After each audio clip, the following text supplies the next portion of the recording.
morning guys. So nakalabay lang kita diri sa may tuban sang isat no. Nakita lang naton diri nagapark ang Tesla Model Y nga white.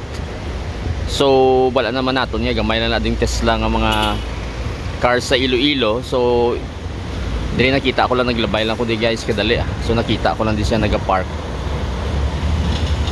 Hindi kita magpalapit tungod kay balaan man naton nga ang kamera sang Tesla cars 360 ni siya guys. So palibot may camera monitoring ni siya. So kung magpalapit kita madala kita sa recording. So dire lang kita medyo across the street lang kita.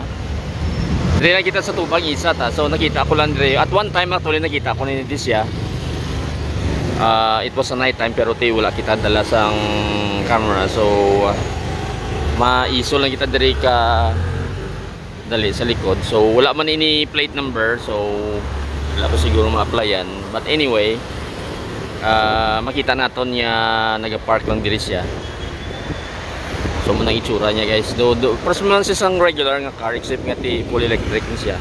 Then ang iyang mags is I think default lang man niya black nga cover sang mags bala nga itom.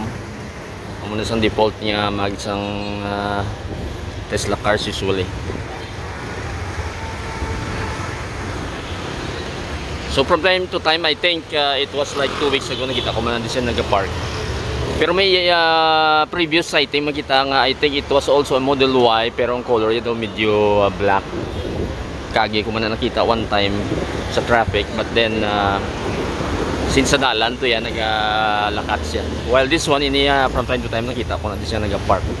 So mula na guys So at least may ara nakita dire matamat yung mga electric cars. Ang aton niya update gili sa BYD nga showroom. I think try nato ma-update dito kay bala mo sa sining December ba sa matry nila ihingagaw. So mga electric cars na itong i-showcase nila.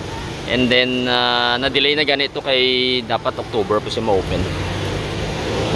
So mula na guys dire lang kita sa nagtika lang kita dire sa tubang isat.